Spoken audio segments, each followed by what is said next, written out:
Number 12, Srimati Anupriya Patel. Honorable Speaker, sir, on behalf of my senior colleague, Shri Jagat Prakash Nadda ji, I rise to move that in pursuance of Section 4G, read with Section 6.3 of the All India Institute of Medical Sciences Act 1956, the members of this House do proceed to elect, in such manner as the Speaker may direct, one member from amongst themselves to serve as the member of the All India Institute of Medical Sciences, Guwahati, vice Shri Pradyut Bordoloi, resignation from Lok Sabha with effect from 20th March 2026, subject to the other provisions of the said Act. Thank you. प्रश्न है कि माननीय मंत्री द्वारा प्रस्तुत प्रस्ताव को स्वीकृत किया जाए। जो सदस्य प्रस्ताव के पक्ष में हाँ गए हैं, जो सदस्य प्रस्ताव के विपक्ष में ना गए हैं, मेरे विचार में निर्णय हाँ वालों के पक्ष में हाँ वालों के पक्ष में प्रस्ताव स्वीकृत हुआ। माननीय सदस्यगण, जिन्हें आज नियम 377 के अधीन मामले उठाने की अनुमति प्रदान की गई, वे व्यक्तिगत रूप से अपने अनुमोदित पाठ को सदन पटल पर रख सकते हैं।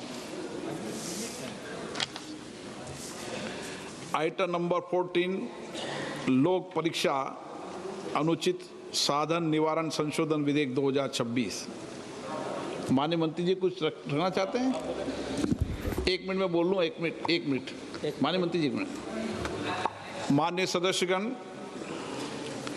आज का दिन हम सब के लिए महत्वपूर्ण है, जब सत्ता पक्ष और प्रतिपक्ष दोनों इस विधेयक की चर्चा के लिए सहमत हुए। ये विधेयक लोक परीक्षा अनुचित साधन निवारण अधिनियम 2024 में संशोधन करने का प्रस्ताव करता है। इसका उद्देश्य लोक परीक्षाओं की निष्पक्षता, पारदर्शिता तथा विश्वसनीयता की ओर अधिक सुदृढ़ बनाना है तथा प्रश्न पत्र लीक, संगठित परीक्षा अपराधों एवं अनुचित साधनों पर प्रभावी अंकुश लगाने के लिए विधि व्यवस्था को और सशक्त बनाना है। परीक्षा प्रणाली की विश्वसनीयता और पारदर्शिता राष्ट्र हित का महत्वपूर्ण विषय है। इस विषय पर व्यापक चर्चा, गंभीर विचार विमर्श इस सदन में होना आवश्यक है। पूरा देश चाहता है कि सभी मान्य सदस्य इस विषय पर सार्थक विचार विमर्श करें, अपने अनुभव साझा करें, अपने विचार रखें और रचनात्मक सुझाव रखें, ताकि हम एक बेहतर कानून बना सकें। कानून जितना बेहतर होगा, मेरा मानना है परीक्षा प्रणाली के अंदर विश्वसनीयता और प्रामाणिकता भी हम सुनिश्चित कर पाएंगे। इसलिए मेरा सभी मान्य सदस्यों से आग्रह है कि हम इस चर्चा को सकारात्मक रूप से संसदीय परंपराओं, नियमों और मर्यादाओं के अनुरूप रखें, ताकि एक अच्छा सकारात्मक देश हमारे देश के युवा विद्यार्थियों के बीच में जाए। माननीय मंत्री महोदय,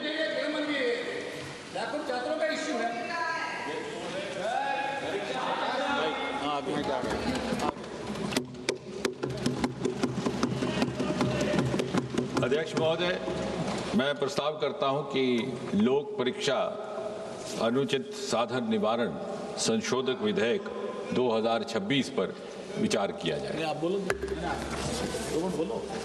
speaker sir, this bill which was introduced yesterday is in fact an amendment to the earlier bill, Public Examinations Prevention of Unfair Means Act 2024, which was also brought by this government, and not only brought, it was perhaps the first of its kind in the history of independent India.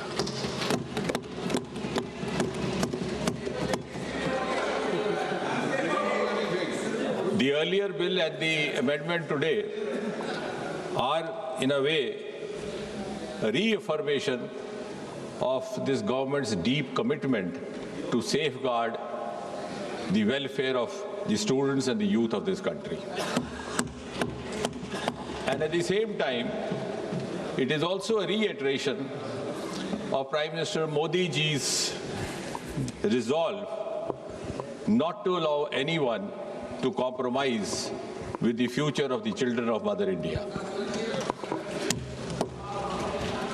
And therefore, this bill can be described in a way as a milestone legislation in the history of Indian Parliament.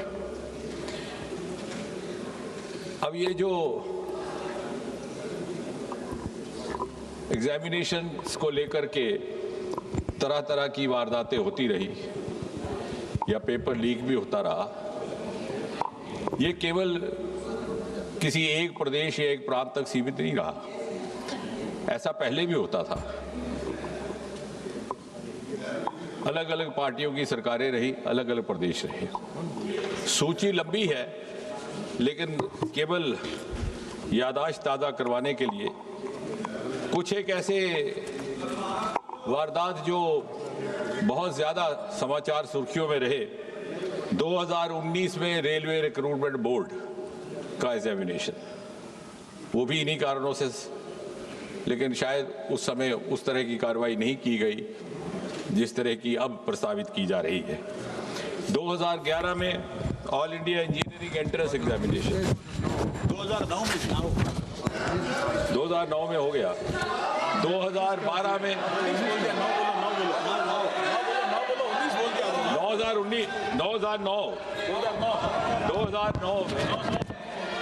2009 में railway recruitment board, 2011 में वेणुगोपाल जी, by changing figures or digits, you cannot change the record. So it is on record 2009 Railway Recruitment Board. 2011, I'll go on and on, the list is very long then. 2011 All India Engineering Entrance Examination. 2012 AIMS New Delhi Entrance Paper Leak. 2013 Maharashtra Secondary Certificate Examination. So, if I go on and on, then I will not be able to talk about the bill as such, but the list is okay. 2010, okay, if that satisfies, if that satisfies you, you are welcome. You are welcome. You are welcome.